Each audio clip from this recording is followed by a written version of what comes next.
east to west, heroes are sent, seeking glory in the greatest of events. There are knights on noble steeds, those who will bring them to their knees. There are monsters to test their mettle at every turn. Legends will rise based on their merits. There's even pirates riding parrots. It's the grand tournament.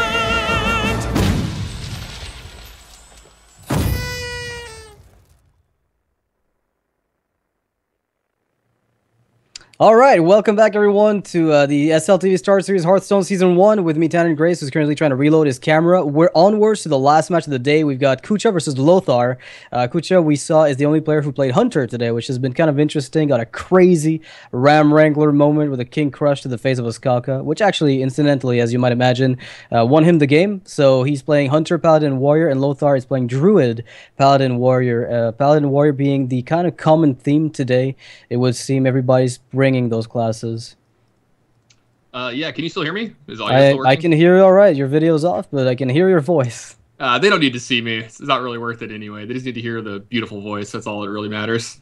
But yeah, it looks like everyone's bought Paladin and Warrior here today, and the Druid decks all seemed the same, but we get the one Hunter deck, and this is the only Hunter that we've seen in the 2 days that I've been casting here. So it's gonna be interesting to see if Hunter can move on to the next stage here. Yeah, I'm really curious to know if it's going to be enough because, you know, Lothar just went through a pretty rough patch. I mean, going through this, he went through the loser's bracket to actually beat... I have a chance of beating Kucha again, lost to Firebat, and then won against Oskaka. Oskaka, I think, got the worst end of RNG today. He had a really, really rough ride. Played his aggro Paladin very defensively, it felt, at the very end there. It might have turned out different, we'll never know. I think Oskaka had some pretty terrible luck on his side. Lothar, on the other end, played a really solid game, I think, overall. There might have been like maybe 1 or 2 slip-ups in the patron mirror, but those are really hard to evaluate because you can justify so many lines of play overall. But the Hunter from Kucha being a Beast Hunter, I wonder how uncomfortable players are playing against it. Yeah, I mean, it's something, you know, that we don't see all the time, that we haven't seen a lot of. It's one of the first times I've seen this deck in competitive play, and there's a lot of randomness to it, too. You know, as you said, you saw it just completely destroy Oskaka in his match. It was unbelievable to see a King Crush come out of nowhere, just into that game so much quicker than you ever thought it was going to happen. And this deck's kind of cool too. I mean, like, what leads you to want to play Beast Hunter over what we've seen so far out of Hunter?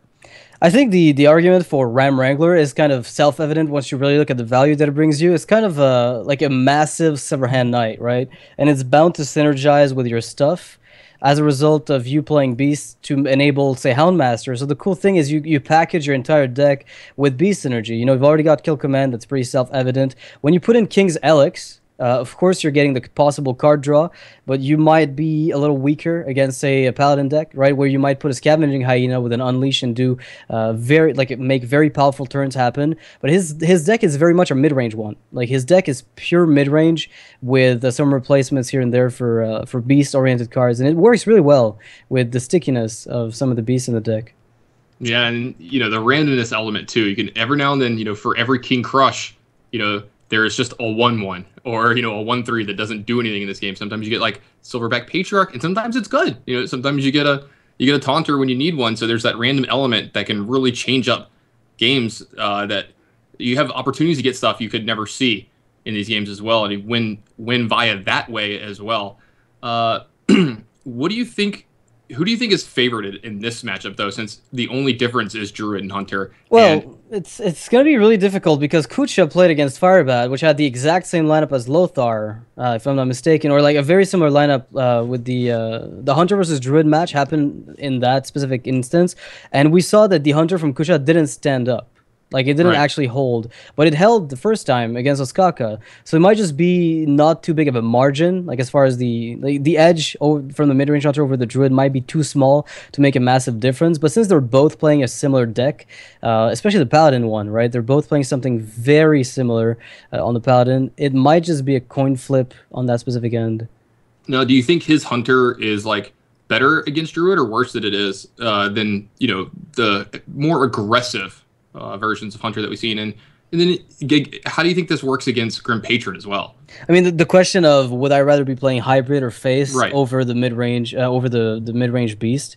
That's a good question. I think it's a deck that's still largely unexplored. The initial response to Secret Paladin was a hunter deck akin to that of Kucha, but I haven't quite seen one that's exactly like this, because initially, all the Secret Paladin lists were running a lot of aggression, and so Snake Trap was in there, not freezing, but Kucha's list is a bit slower because the Secret Paladin lists have also slowed down, right? So maybe now that it's not hard countering it, it's not as good, but you also have to keep in mind he's running a Flare. There's a Flare in that hunter deck, and that can make all the difference sometimes in the right spot. Yeah, I was going to say that. There's a Flare hiding here, but Lothar isn't the super all-in on secrets version that we've seen lately. I actually think maybe he's cut one or two of them and doesn't have as many as some of the other Paladin decks, and he's got some bigger game in there. He's got Pilot of Shredders, he's got Dr. Boom and stuff like that. So it's going to be interesting to see if that matchup happens, if like how good Flare actually is, if it comes up. Yep, so we'll be on our way for the match. It shouldn't be long. The players are getting ready. The game should be starting in not too long.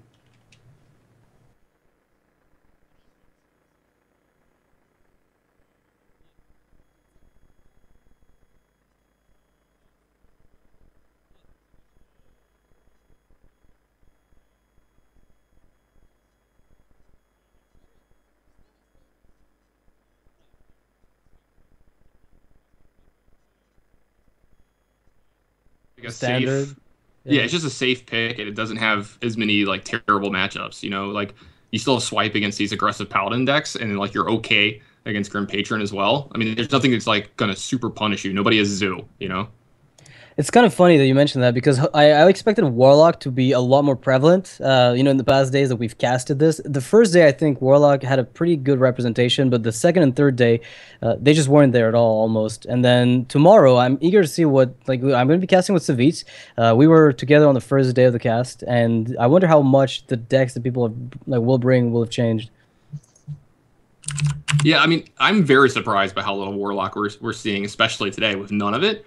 I actually think Handlock might be pretty good right now. It's just a bunch of removal with big threats. It's great against like what's going on against these Paladin decks and these Hunter decks, and it's good against Grim Patron. So it seems fine against these lineups. You even have Big Game Hunter to shore up your matchup against the Paladin decks, which is such a weird thing for me to say. That's a weird sentence to come out of my mouth when it comes to Hearthstone. But I think that deck's like pretty well positioned right now, except for the fact that there's Divine Favor.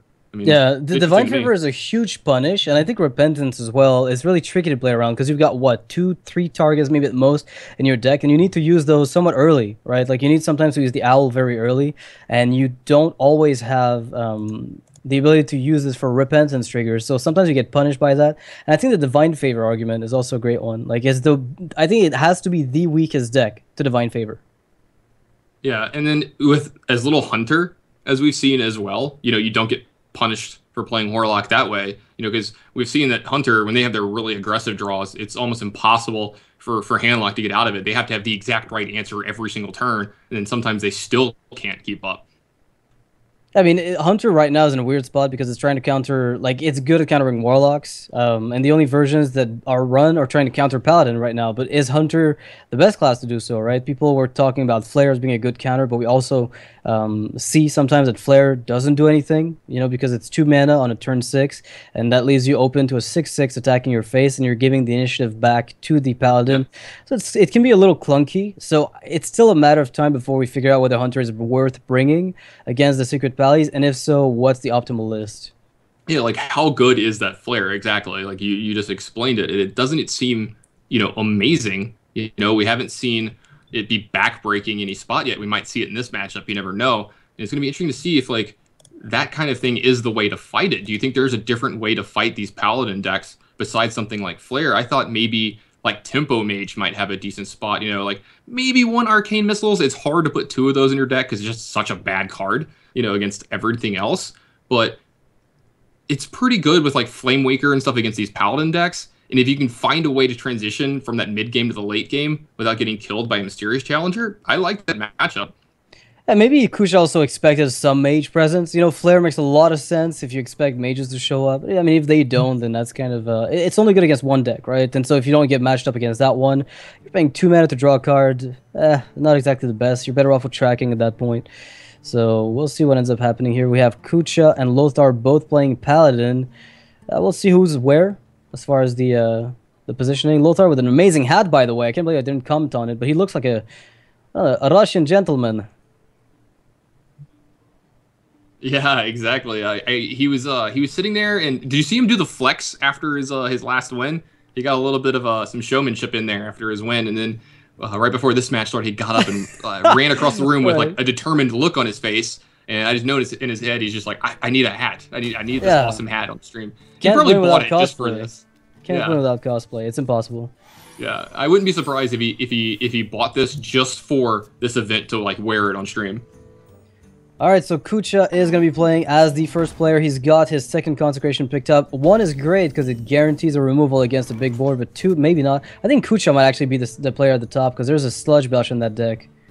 Yeah, I think that is actually, it's possible that Kucha is at the top. We'll get this confirmed in just a minute. But yeah, because we didn't see Sludge Belcher out of Lothar earlier. I almost said Lothar in there because it's in his hand as well. These names are a little too similar here, but with the builds that we've seen from these two guys, how do you like this matchup for each of them? You know, Lothar has maybe a little bit more top end in his version since he has Dr. Boom, but Kucha has some weird stuff in there too. Like he had a Sludge Belcher, you know, in a Lothar. Yeah, they both play a lot of top end, I feel, and that's the way they seem to like this version. I know that RDU was playing a very top end version, which is probably maybe what Lothar discussed with him. There's a good chance that that's where that came from. So it's really like, it doesn't really surprise me in any way. Oh man, you got a good start, Kucha. Double mini bot. I thought the double concept was going to be bad, but it's going to give you like back-to-back board clears to maintain tempo. Yeah, it's going to be pretty good. I mean, 1 consecration is just great against Paladin. You always want 1 at least during the games, so you can keep up with them if they do make this big wide board, muster for battle and stuff. But we thought that it was going to be bad since he had 2 of them, but this hand, it's going to be able to push a ton of damage, and I love using the Secret Keeper this way.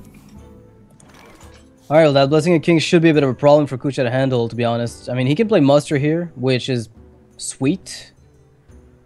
Do you even play that, or do you go for a Shredder? I mean, Muster is on curve, and that's great.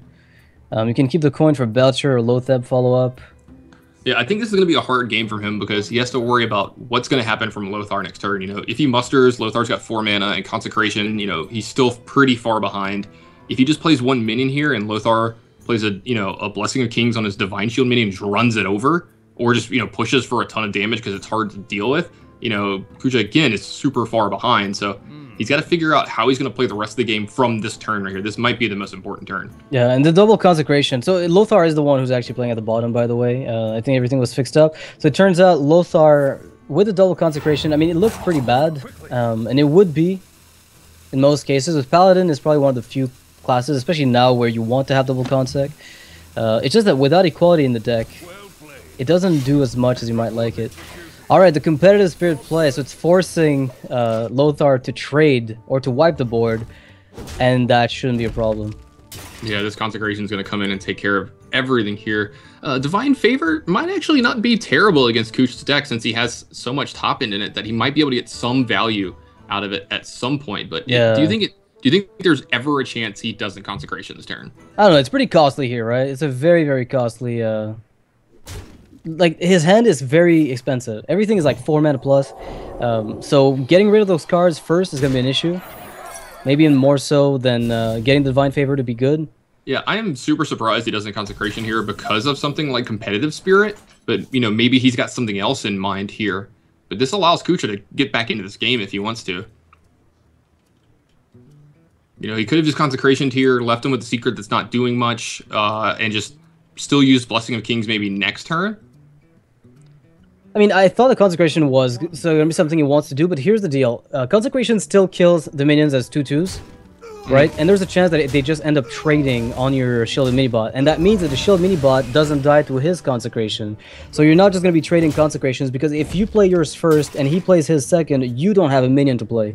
So you probably are the bigger loser in that trade. Okay. That might have been the trade. I'm trying to figure out why that was, and I think that would be it. If he had another minion in his hand, he might have just gone for the consec.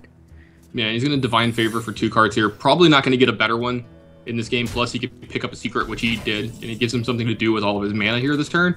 He's going to be flooded with 4 drops in his hand here. Alright, so Redemption and Avenge together. Alright, so apparently the overlay is right. Alright, so Lothar is at the top and Kucha's at the bottom. That sounds perfect.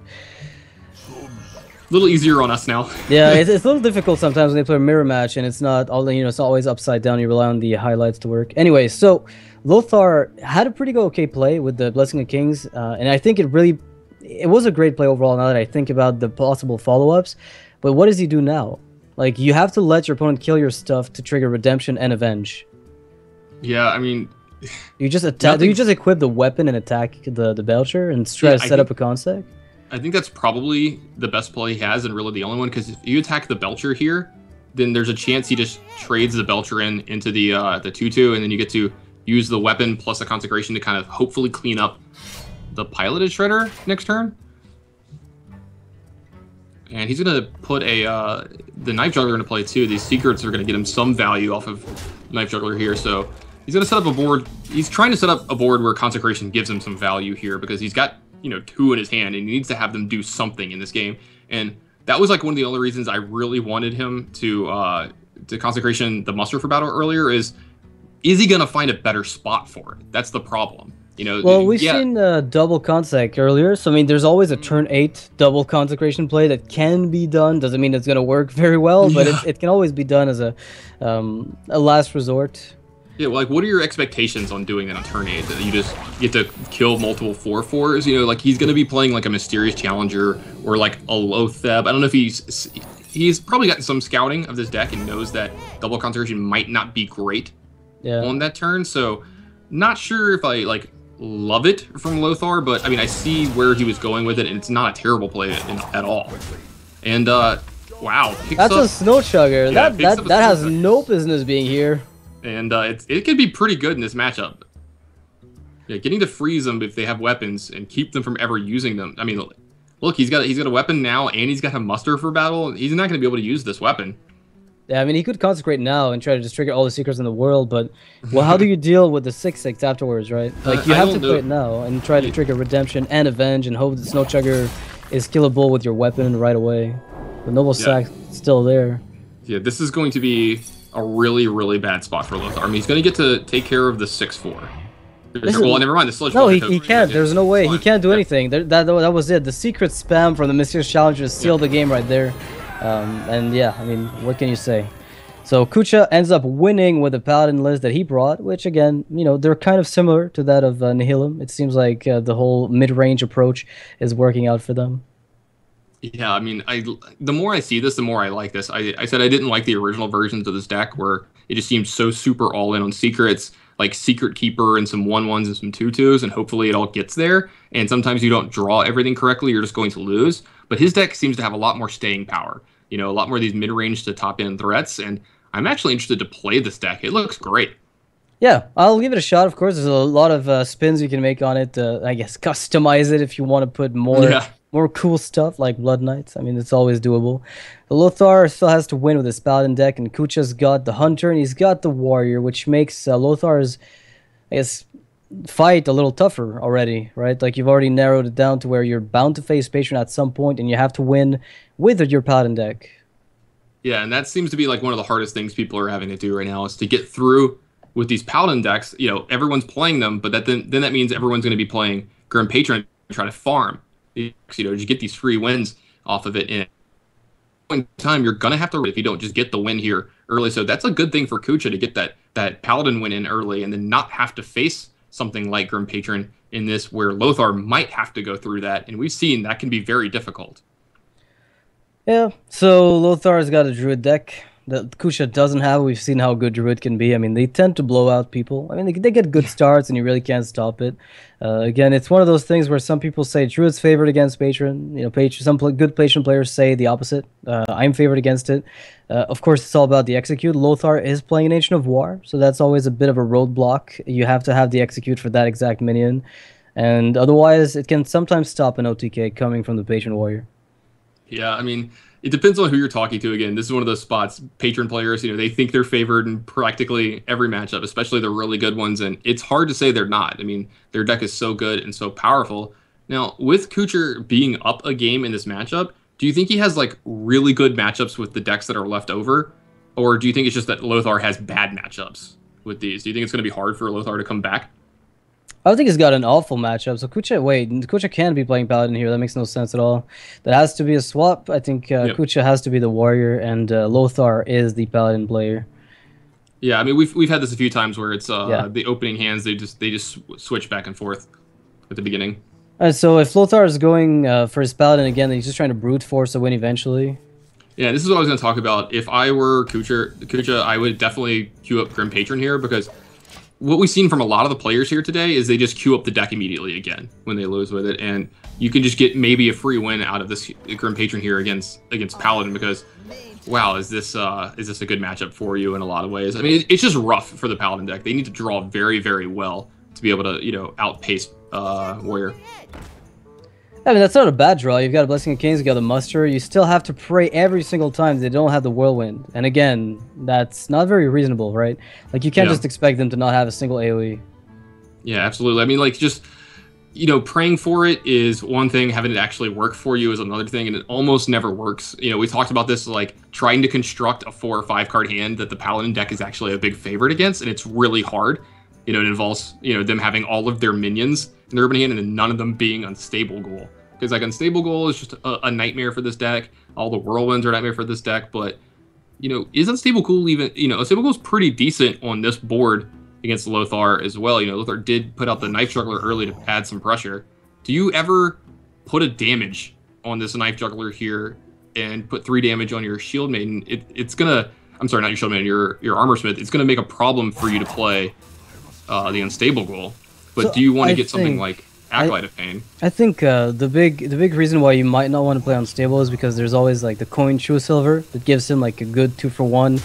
You slow down his tempo, but you're also slowing yours. So Acolyte of Pain would at least let you cycle while losing your board anyway, right? Like, either way, you're playing into True Silver Champion. Yeah, but this way at least gets you a card. Yeah, I like this play a lot better. Plus, it's a little more mana efficient. You get to save your Unstable Ghoul for your Grim Patron, your Frost Berserker, your Frothing Berserker, yeah. Frothing Berserker. I almost said Frost Berserker, yeah. Your Frothing Berserker turn here, and that's going to be a lot better for you in the future.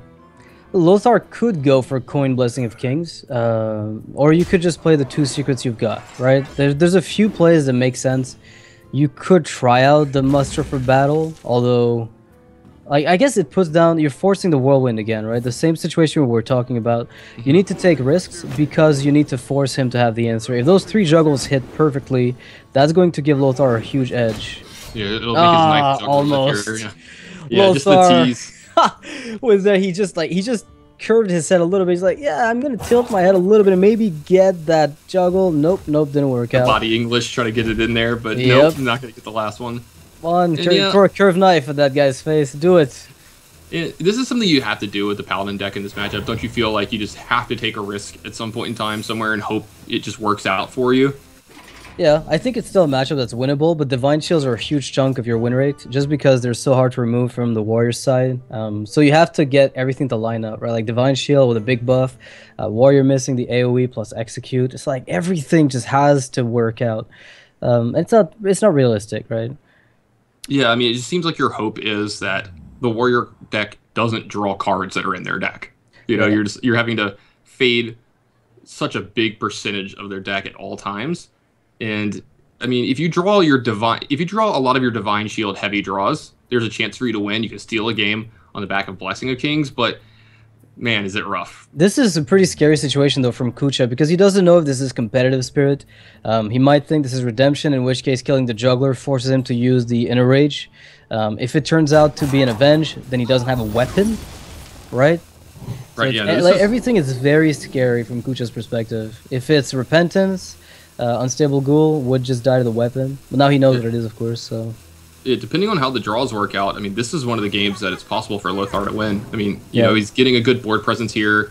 You know, he's got a Consecration if he wants it this turn. I don't know if he'll set up the, not Consecration, I'm sorry, Blessing of Kings if he wants it this turn, and then he can start to really push for a lot of damage, making Kucha have to deal with multiple big threats, and then he's going to get to curve into a Mysterious Challenger. I mean, he's got a good hand for this game.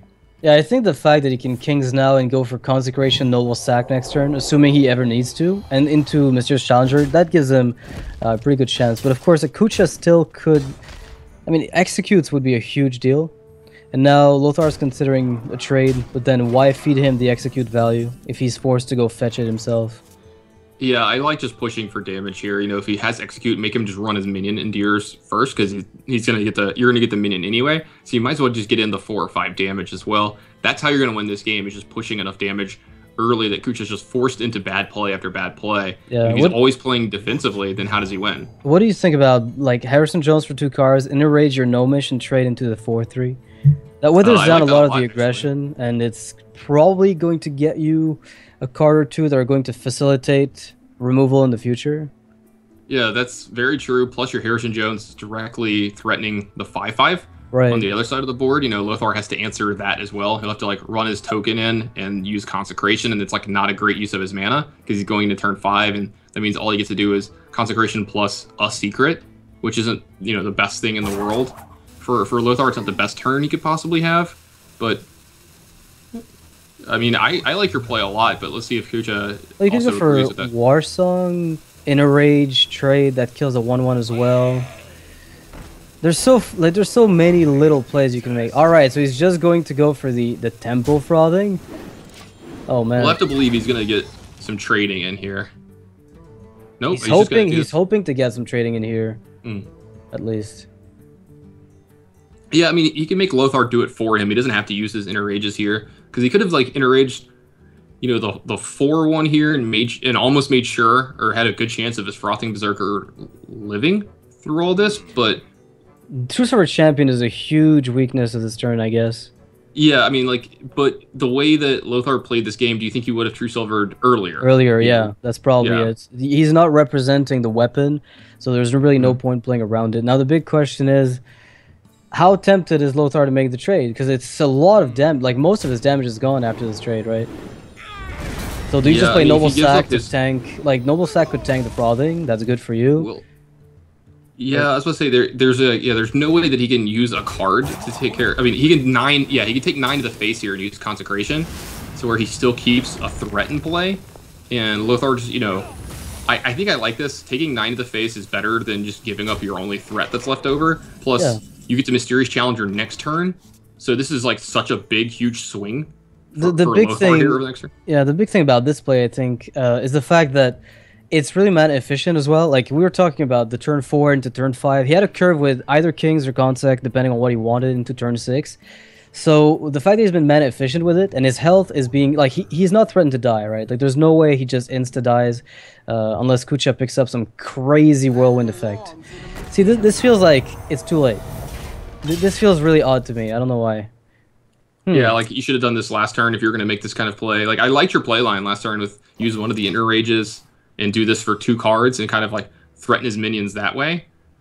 This way that Kucha played it allowed Lothar to push for a lot more damage. You know, he still got the 9 in with his Frothing Berserker because of the weapon swing from Lothar, but it's on his terms. It's on Lothar's terms. You know, he got to be the one pushing the action and dictating when. Oh, he picked up an execute. That's a pretty timely draw for him. Yeah, what's interesting is that the Warsong Commander and like the execute, the Warsong, like everything, you have to wait for the secrets to resolve, is what I mean. Like you have to wait for the secrets to go and put the Avenge somewhere, and then you kill whatever needs to die the most, which is probably gonna be the 6/6 if it gets buffed. Oh, that's pretty convenient. Yeah, here, that's convenient. Here this way, he doesn't have to use the Whirlwind if he doesn't want to, you know, because he would have had to have damaged the Mysterious Challenger, plus it picks off the 2/1.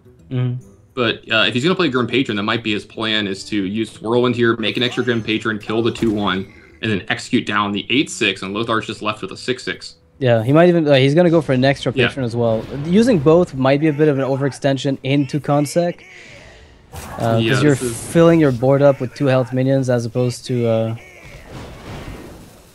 I mean, it'll work out in this case, I guess. He's gonna have like 3/3/3s, I think, and then that's going to let Lothar have to handle this. Does he have lethal? Lothar is 1 off lethal, right? Yeah, he's. Actually, no, he's got it. Never Spirit, mind. yeah, he's got lethal. Yeah. Ah, you're right. I absolutely Yeah. forgot about this. So Lothar is just gonna pick up the lethal here. Kucha couldn't know it. He played, he played his outs, played well, but ultimately it's not gonna be enough. Secret Paladin actually able to beat Patron. That says something about the deck. Yeah, I mean, Lothar actually had the draw of this game. We were talking about, your normal draws versus normal draws in this deck. You got to feel Patron is a pretty big favorite. But, we saw maybe some interesting turns there from Kucha as well. But Lothar played this game great. Presented him with multiple different threats, so execute was never really just a single out. There, he had a 4-3 and a 5-5, and that's how you want to be playing it in this matchup. If you just make a bunch of 1-1s, it's very easy for them. Yeah, spread the buffs. If you get buffs, spread them, right? Like, that's the rule number one. Also, we have to say something. No weapons really makes this rough, because once the Avengers trigger, if you don't have Fiery War Axe, you can't even kill a 1-1, right? What are you going to do? You don't play Bash in your Patron Warrior, so it makes everything a little bit more awkward.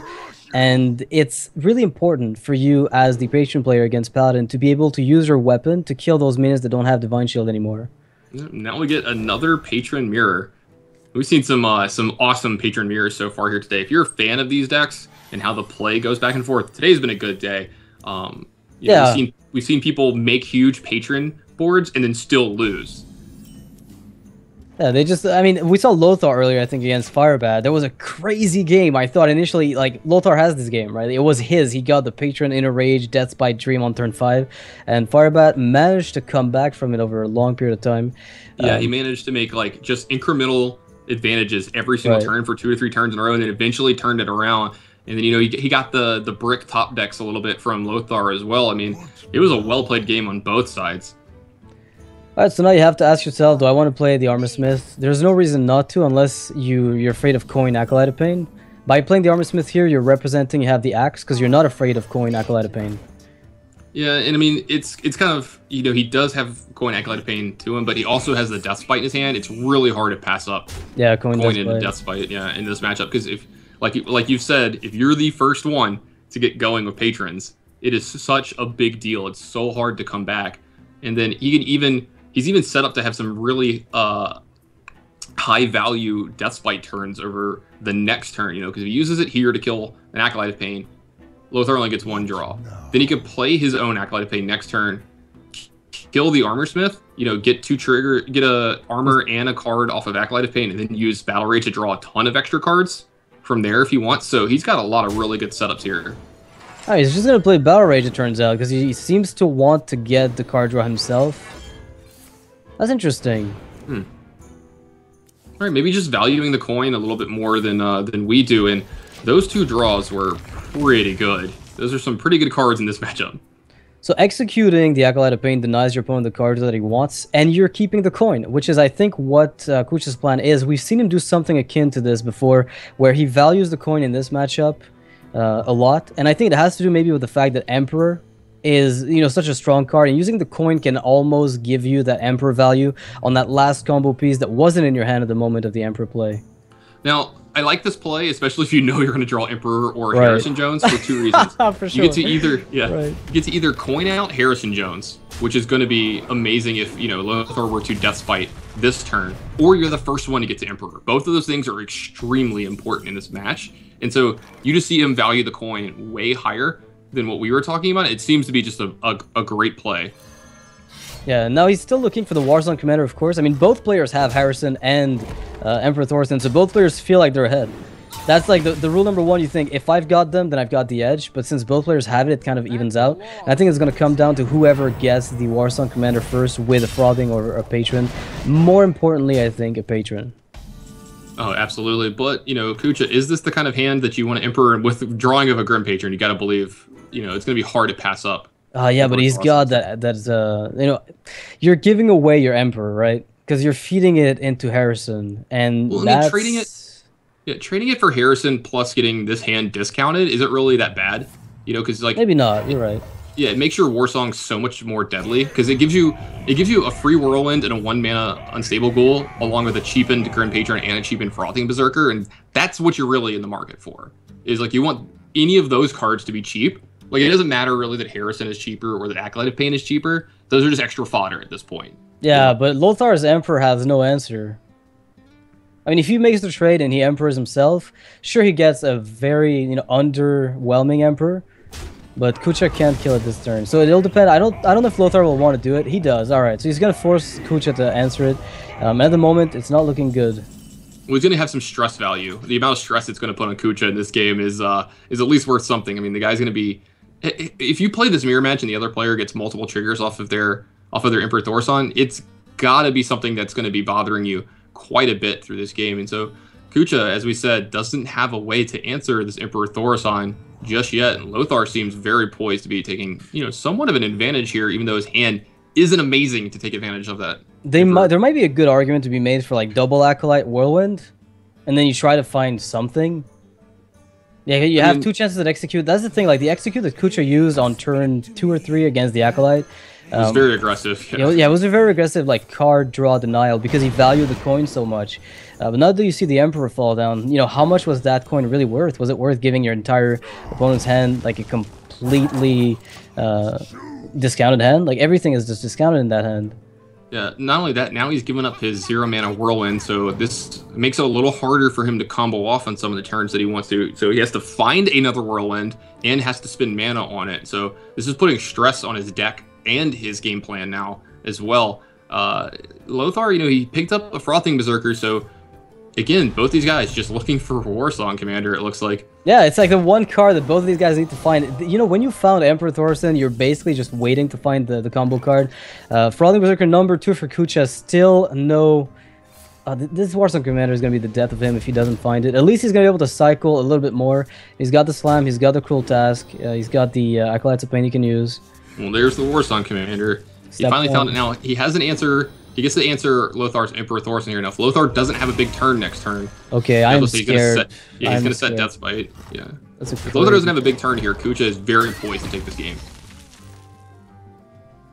Alright, let's see what Lothar does. He picks up his own War Song, so if Kucha goes all in on patrons, he's dead. Yeah, Lothar would be able to do the Frothing Berserker answer for, usually about 40 damage. Yeah, that would probably just be straight up game if Kucha goes for a patron play next turn.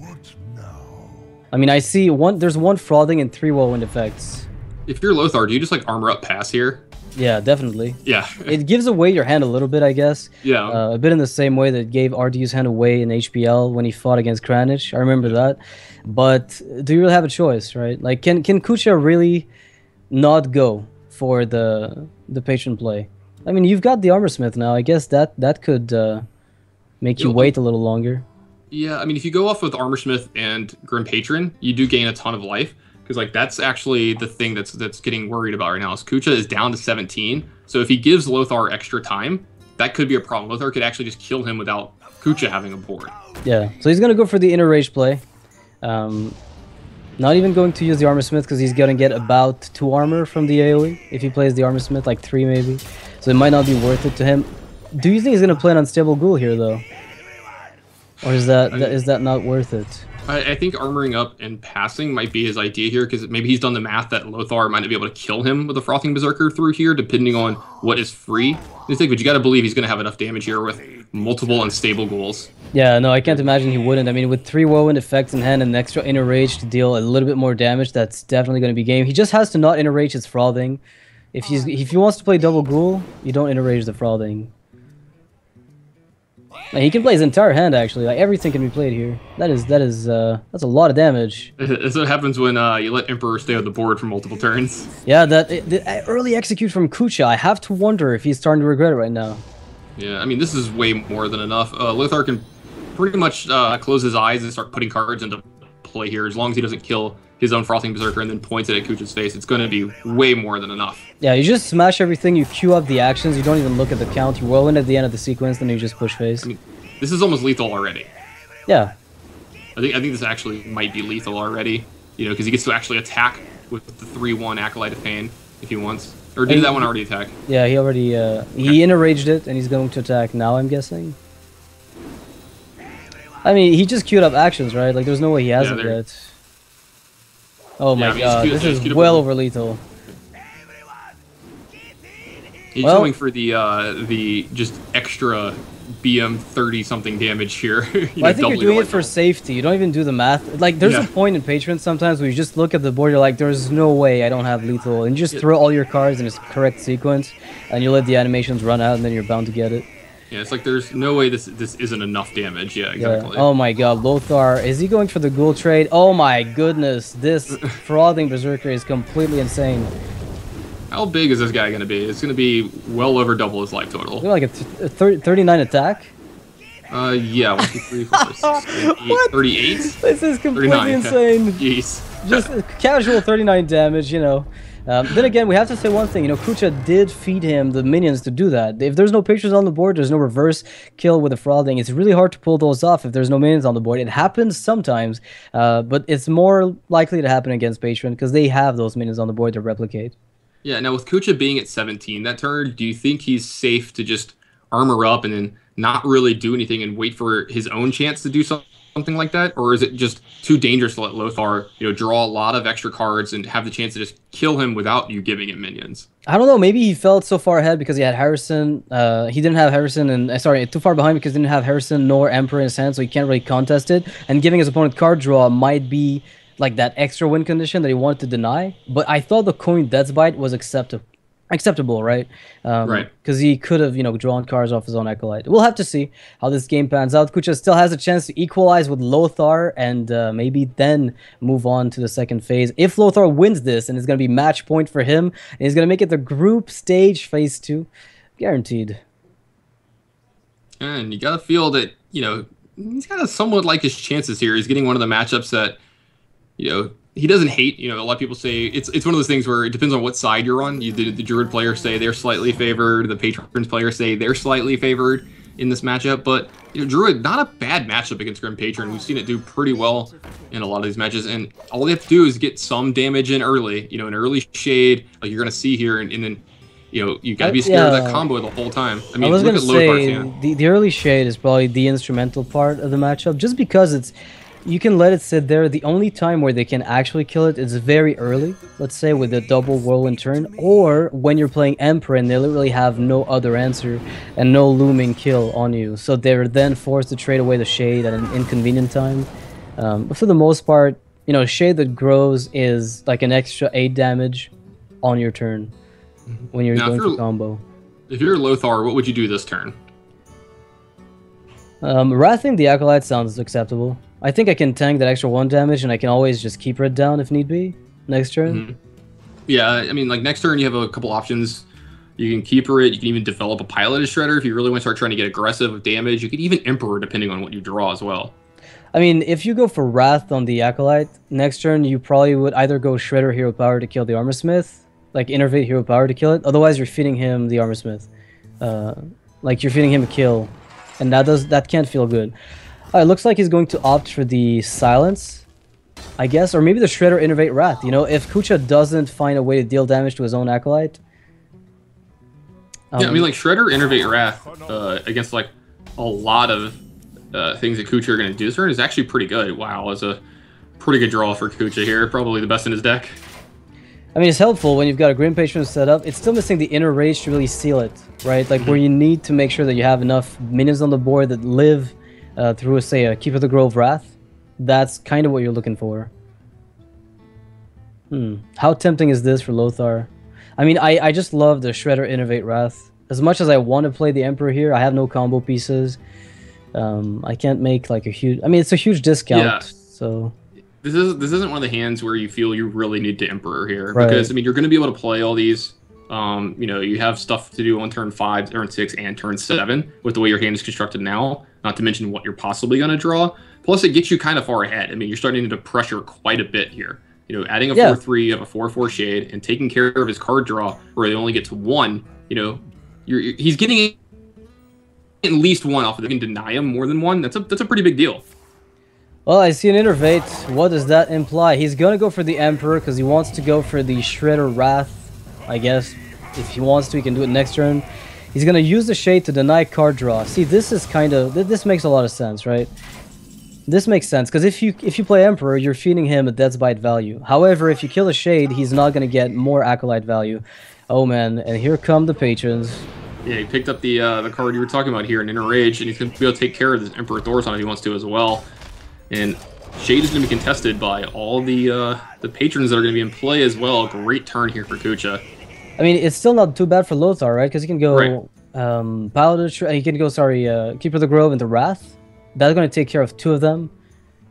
But how do you deal with that extra guy with 3 health over there? There's another one who's going to spawn another Patron. No, man. Yeah, I mean, you're gonna be leaving a 2/4 on board for this patron to just kind of run into if it wants to. Yeah, you're forced to just sacrifice your entire board and feed it to the opponent. Now, oh no, I was gonna say this way. Yeah, this way he actually leaves just the 5/1. Yeah, this is way better. All right, Battle Rage for 2 cards and play the Acolyte, or play an Emperor Thorson as a power play and look at the Druid Scramble to swipe Hero Power it down. No, you definitely Battle Rage here to get some extra cards. You want to get your hand to be as beefy and as good as possible. Like, I wouldn't be surprised if you just Acolyte of Pain here as well, just to get some more cards going for his Emperor Thorson. Right, makes a lot of sense. I think like just drawing as much as you can is definitely the right way to go. Alright, so he picks up a Wild Growth a little too late, but the Shade of Nacht and Shredder turns are like together. They're pretty sweet because the Acolyte of Pain can't kill either of them.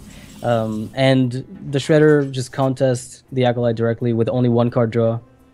Now, is this a turn where you want the Emperor? I gotta believe just Fiery War Axe is starting to... Maybe Fiery War Axe Harrison Jones is just better. I mean, getting to Harrison Jones against Druid, like on the turn that you have nothing else to do, is just the perfect timing. If this is a big minion, it's going to be a problem. That is everything but a big minion. Lothar, I mean, I guess you don't mind because it's a body for Savage War later, but that's not at all the minion you really were hoping for. No, not at all. I mean, this is a rough spot for Lothar here. He's got 2 cards in his hand that aren't good, 3 cards in his hand that aren't really going to get it done here. Lothar picks up, like, we saw him earlier with like 2 Wild Growths and Innervated and Darnassus Aspirant late game against the Patient Warrior. This is happening to him again. Nothing he does seems to go right as far as playing Druid combo deck. Oh man, poor Lothar. Yeah, he like never draws it early, draws all of it late, and you know he turns 7. He's like, I have more mana. I mean, I don't know what to do with all of it, but yeah. Well, that kind of sucks for him. So I mean, not too sure how he's supposed to get out of this one. I mean, you can't force the nature on this board. It's just terrible, and you have like no lethal looming ever. You might play Darnassus Aspirant, but hey, you're feeding that Acolyte of Pain card draw, so maybe you just have to Hero Power and wait. Yeah, I mean, if you force of nature here, you can clear his board, but then he gets to kill your Shade. I mean, there's no way, you know, you're just going to put 2 damage on the Acolyte of Pain. You're going to use your Shade to take care of it here if you're going to clear his board with Force of Nature, and it's like, I mean, is he going to Force of Nature and then just attack his face and kill Harrison Jones? That is something that might happen. Yeah, I would see him push for 2 damage here, just because if he picks up, I guess, a second combo, it's going to be okay. But it's not looking good. It's not looking good for Lothar. His hand is very dry, and this is exactly the reason some people like Dog say they say that playing 2 Darnassus Aspirants is too much. You play 1 and 2 Wild Growth, that gives you 3 ramp cards, and that's more than enough to get them in the early game, and then you're never stuck with hands like these in the late game. Yeah, we've been some of my friends and I have been talking about that a lot as well. That is 1 Daenerys Aspirant enough, and you know I think it might be. I'm gonna start playing with just the 3 ramp cards instead of the full 4, or do you cut a Wild Growth? You know, that's another thing to talk about. Sometimes is the 2/3 body good enough, you know, because of all these Paladin decks that are going around as well, and that's something to be, you know, think about going forward. You know, maybe you cut a Wild Growth. You know, is that blasphemy? You know, people have done that. Day 1 of Darnassus Aspirant, people were actually cutting 2 Wild Growths and putting 2 Darnassus Aspirants. Then they were re-including 1 Wild Growth, and then some people ended up cutting the second Darnassus Aspirant and putting back the initial Wild Growth. Because guaranteeing the ramp is very good. I guess there's a really good argument to be made for, you know, we were talking about this, but playing 2 Aspirants and 2 Wild Growths if you have more 4-drops. Because that guarantees a little bit more value again. Now, I don't hate this Emperor from Kucha. He's not playing it for the discount value. He's playing it as a 5/5 threat here that Lothar, you know, pretty much has to check. You can't let that sit around.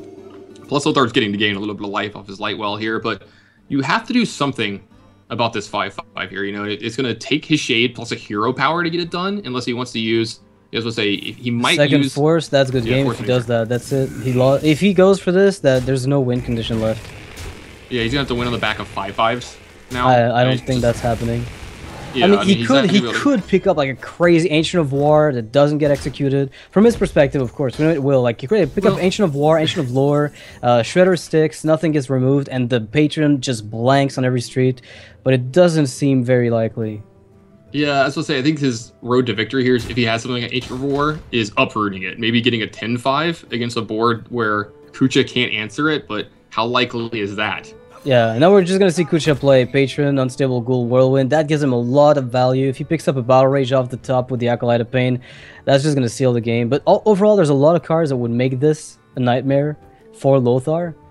And Patron alone, you know, just 2 Patrons. If you've already sent the first wave of them out, what is he going to do? Swipe? I don't think so. He's already used up a Keeper and a Wrath.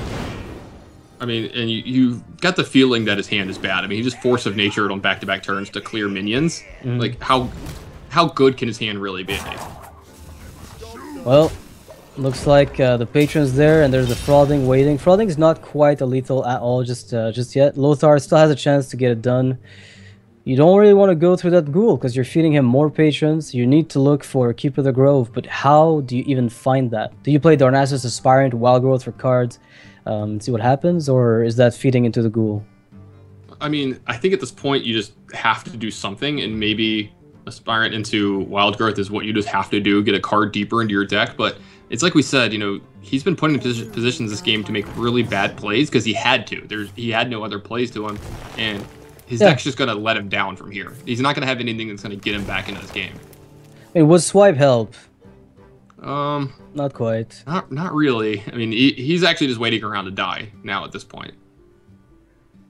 Alright, well, let's see what Lothar ends up doing. At the end of the game, maybe there's a small chance Kucha blanks everywhere. I just don't see it happening. The deck is almost too well crafted to blank on, like, for like 5 cards in a row. With 2 Force of Nature gone, how do you even burst your opponent down? Yeah, I mean, he's just gonna cycle through his whole deck here. He's gonna see multiple cards a turn. You know, he can even get a card off his Acolyte of Pain here if he wants, maybe even 2. You know, if he runs his Ghoul into something, makes more patrons. Yeah, that sounds about right. It even feels like he almost can't play these turns incorrectly. There's almost like nothing you can do that's really bad. Even if you mess it up, it's still good. Yeah, I mean, even if it's not optimal, it's still gonna win. Yeah, I mean, as long as he takes care of the Savage Combatant and doesn't leave himself dead to that, and then, you know, picks off the Daenerys Aspirant, like, you know, leaves him with just the Shade. Like, maybe Lothar tries to get an OTK with the Shade, but is that really a possible thing? I mean, there's gonna be so much power on this board. Yeah, it doesn't seem likely the Shade is going to be a win condition on its own without like a crazy double Savage or Druid of the Claw kind of play. And like, how do you really pull that off, realistically? He's going to draw even more cards. Yeah, it could have been Battle Rage and it could have been worse, but I mean, No Mission Adventure's fine. Oh, in case I need to refill, you know? If I ever need a refill. Yeah, for the man who has everything, here's another Whirlwind. Yeah. He's even got double Execute, so he can kill this Ancient of War very easily from Lothar. You know, Lothar gets to 5/10 here, and it looks great on this board, but it's not going to be enough. These Executes are going to be able to get through this.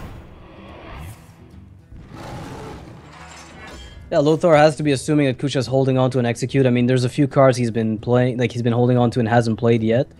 I mean, you can try to kill stuff.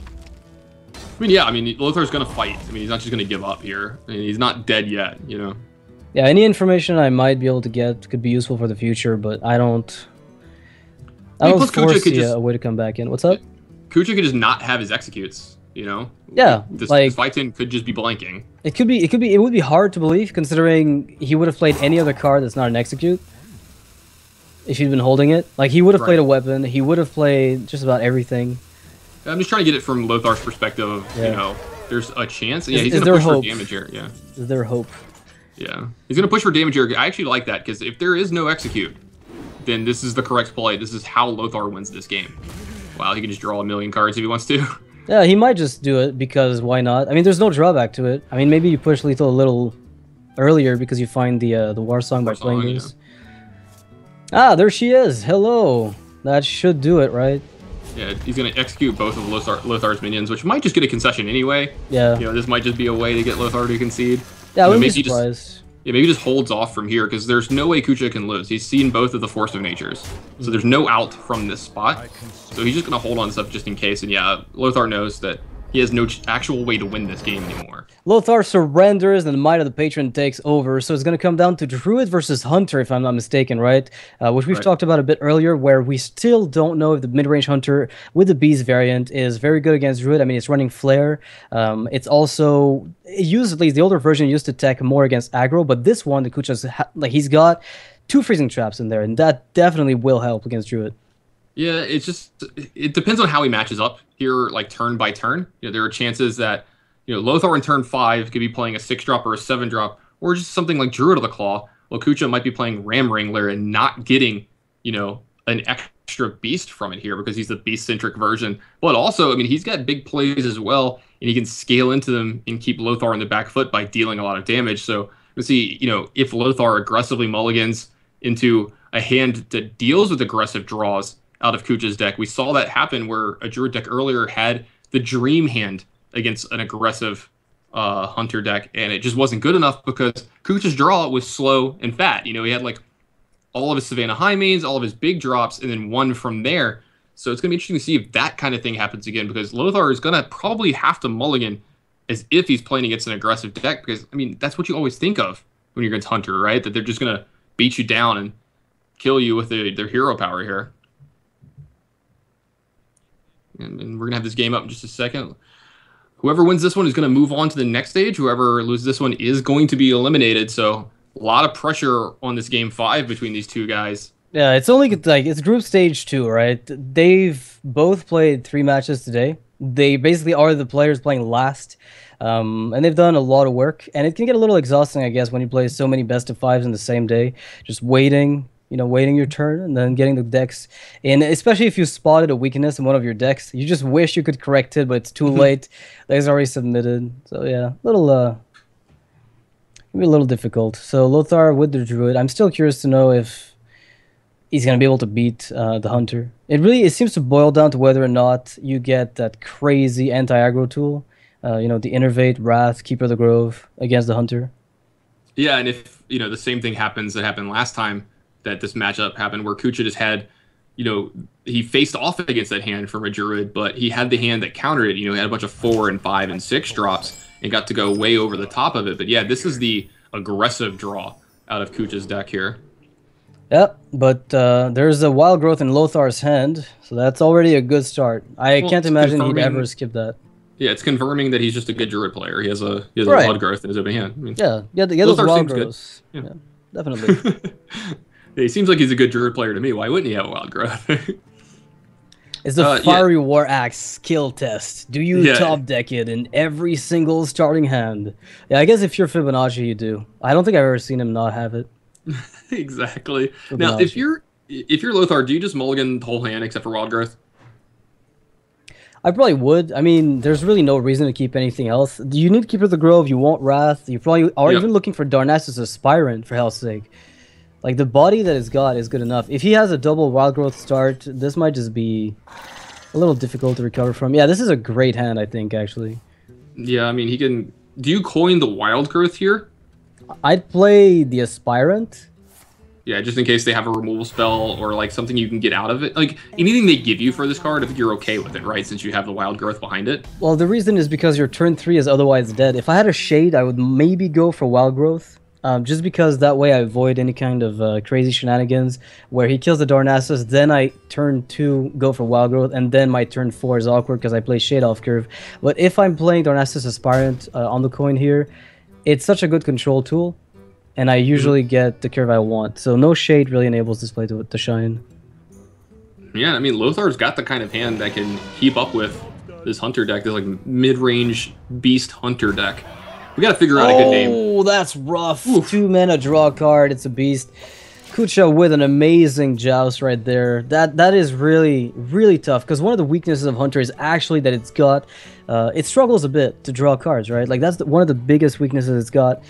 There's no more card engine, and that King's Elk, when it draws a card in a mid-range deck, you're in for a lot of trouble. I know there's people out there yelling, do we need to give Hunter card draw? Right. Come on. It's already so oppressive and aggressive as it is. Let's not give them card draw. Come on. But yeah, I think this card is pretty fair. I think it's fair because you don't win ties. If Joust actually won ties, this card would be way over the top. Yeah, it's already it makes good, sense too. Yeah. When you think about 2 guys jousting, the only way you win is if you knock the other dude off his horse, right? Well, they should have done if you both just hit each other or like nothing happens. Yeah. So imagine this joust mechanic where instead the minions actually kill each other. So they both joust from your deck, but whichever loses is actually thrown out of the deck. So you could mill people with a joust deck that's like super high curve. Wouldn't that just be like the coolest thing? Just joust mill, like you just name this thing like 17 words. Like, like joust mill fatigue. Yeah, that sounds about right. I'd play that. Yeah, that would be a deck you would like. I'm sure you'd fit a Crazed Alchemist in there somewhere and have some crazy cards. Yo, Hearthstone's not about the Hunter decks. It's all about the Priest decks. Just play the Thought Steals and the Mind Games and you're good to go. So Lothar has got the Keeper of the Grove here. It's not an awful play. The problem is if you silence this, you're open to a Houndmaster, and then your silence feels wasted in many ways, and then Druid of the Claw doesn't feel like a good follow-up. Yeah, if you don't do this turn though, like what do you do? Like, I'd pop it. If I do anything here, I would probably pop it. Yeah, silencing it feels a little weird. Yeah. All right. So he does end up popping the Spider. That's definitely a line of play. The only line of play. Well, yeah, let's say he gets around the Houndmaster as well too. Yep. Just split second away from getting punished for maybe silencing it. I think still gonna work out for Kucha though. I mean, you've got the Powder Shredder. What do you care, right? Yeah. I mean, and he's got a decent 5-drop as well too. He has like a Lothar plus like. You know, he's got a 7-drop too with River Croc into Ram Wrangler. He's Right. curving like a god right now. Yeah, he's got the 5, 6, 7, and he can mix in some other stuff as well. He even picks up the flare here that we haven't seen do too much. That's going to be 2-mana draw card probably on like turn 9 if we get there. Yeah, it's gonna be like a Wild Growth basically. I mean, if Lothar can just sneak in some damage here and keep himself alive, he already has combo in his hand and an Ancient of Lore, so. Yeah, the trade from the Keeper of the Grove here on the 1/1 enables him not to get traded into the bear, which forces Kucha to have either a weapon or a mix of extra damage, whether he plays Abusive Sergeant or not. And playing Lothar here, even though, I mean, you're semi-happy to do it, it's still a little awkward, right? Because it's really not the kill you wanted to get on that Druid of the Claw. But it is going to be great against Lothar's hand. Lothar is going to have just hero power and nothing else this turn. Kucha's got to have like at least a fist pump to that, right? That's got to be one of the better, at least for Lothar's sake, he has something that comes out of the Shredder that he can take care of with this hero power. That would have been a nightmare. Lothar still has 2 Innervates left, right? So double combo based on the hand that he's got. He's got the Ancient of Lore to play next turn. The Lothar is hitting a brick wall because nothing can kill that Druid of the Claw unless he kill commands it, and I just don't see that coming out. So high main aggressive. looks so much more consistent because you can go, high main into River Croc, Ram Wrangler. Never mind, I'm just flat out wrong. He's going to play the River Croc afterwards to enable the Ram Wrangler next turn into a flare, possibly. Or maybe even Houndmaster. Yeah, maybe Ram Wrangler into hero power, Houndmaster into hero power. He's just trying to get some board control. Great Sick top deck here top deck Lothar. by Lothar. He's going to be able to kill the River Croc and count as a Lothar. It couldn't have gotten better. I mean, Wrath was good, but it didn't put anything on the board. So Yeah, this contests Lothar. I mean, it's hard for me to pass up a Savannah high main, but I see what Kucha is thinking here. He's got some. This gives him more options playing the game this way. He's also got the turn 7, like we talked about. He's got the beast on 2, and let's see if he gets another King Crush here. Oh man, let's see what it is this time. Maybe it's Don't Toss board to compensate. Oh my goodness. That is such a rough outcome for Lothar. Yeah, look at his face. Oh, Nixia, I think is the name of it? No, that's the dragon now. Maexina, yeah. Maexia, whoa, double combo for Lothar. 2 turns and he wins. Yeah, I mean, he can just 9 mana, just 28, yeah. He's 1 turn off of doing it. Dude, this card is so good against Druid, by the way. It survives like combat with almost every minion against theirs and still just continues to pick it off. Like, it kills an Ancient of War straight through for just dealing 2 damage of it, and then comes around for more in the next round. This card is, like, Ram Wrangler is a bit over the top RNG, I feel. I don't know, like, after the King Crush to the Max, now, like, consider me jaded, but this is really just deciding a game. Anyway. It's kind of weird. It feels weird to me, but maybe overall it averages out often enough in terms. It's just like individual matches. It's pretty crushing. No pun intended, but I was gonna say I see what you did there. With the, I didn't mean it that way, but it kind of came out with the pun. So the 5/5 goes down to a 2/8, which stays alive, and then the high main comes out with a good hero power curve. Would you ever consider flaring here, or are you setting up for I don't think anyway? Yeah, you're never flaring unless you have 4 extra mana. He's going to hero power every turn for the remainder of the game, and he's going to be able to Houndmaster here to play around something like the second combo, because Lothar might realize this is the only way I can win this game from here. Yeah, just comboing twice in a row. Yeah, Got it. 14 him here and then 14 him there, and then Kucha just knows he won the game here. I think once he sees this, he knows that the game is his. Yeah, he doesn't have lethal immediately. I mean, I think Leok would come. No, Leok would do it. I think because you could go Leok, Houndmaster. I mean, Huffer would also do it. You could just go Animal Companion, Houndmaster, Hero Power. Yeah. Well, hold on. Is that lethal? That's 5, 6, 7, 13, 14, 15, 16, 18, 19. Yeah, he's got 19 with Eagle Horn Bow, I think. Yeah. Eagle Horn Bow, Hero Power, Houndmaster is actually just game, I'm pretty sure. Well, Kucha is going to take this one over Lothar. And this deck has looked pretty good on camera today from Kucha. You know, you want to see decks like this come up a little more, and you might be getting your wish. Yeah, I mean, I'm happy to see a Beast Hunter, right? Like I mentioned this 25 times today, and I'm gonna get a little redundant, but I love Beast Hunter. It's an archetype that seemed to be pushed by Blizzard design-wise and flavor-wise, but it never quite makes it to the actual metagame because people start playing like just high-value cards, and they play like Mad Scientist. So it's mostly about the high-value cards more so than the actual beast. So Kucha is gonna be moving on. You know, after losing to Firebat, he's still gonna make it to Phase 2. Lothar went through an entire day. You know, he won the first game and then lost the second one and then lost the third one. So a lot of games were played, but ultimately he's not going to make it. So that makes it, you know, that seals it up for Group C. We know who's going to be moving on, Firebat and Kucha. So that's a lot of underdogs, it feels, going more like forward.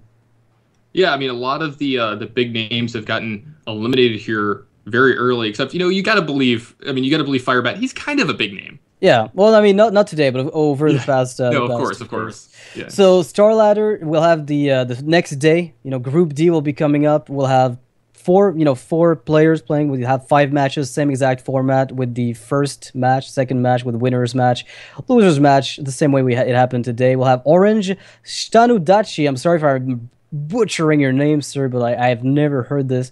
I don't know the player personally. It's not a player that I've heard about before. And obviously Doug and Forsen, you know, you probably know them by now. I think everybody here will recognize them.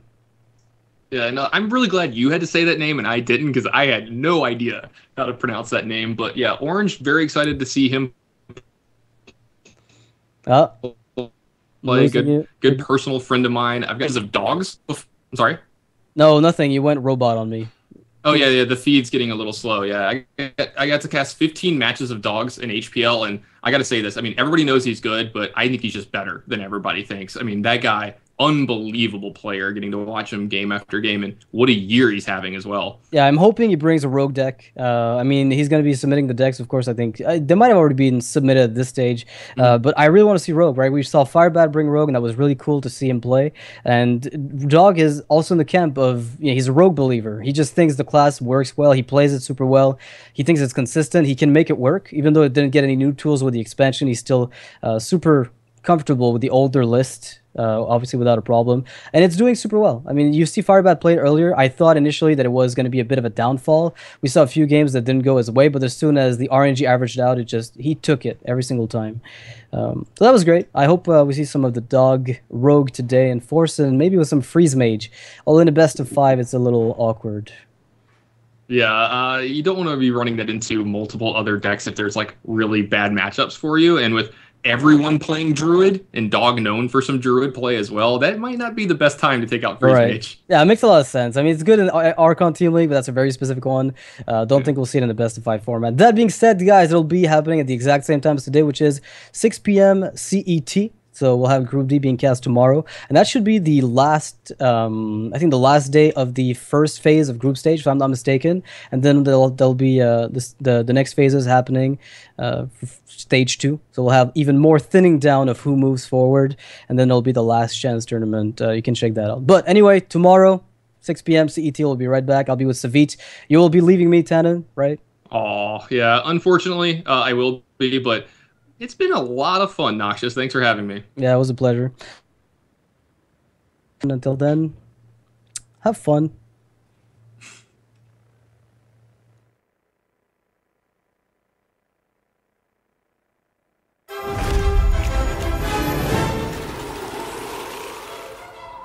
From east to west, heroes are sent, seeking glory in the greatest of events. There are knights on noble steeds, those who will bring them to their knees. There are monsters to test their mettle at every turn. Legends will rise based on their merits. There's even pirates riding parrots. It's the grand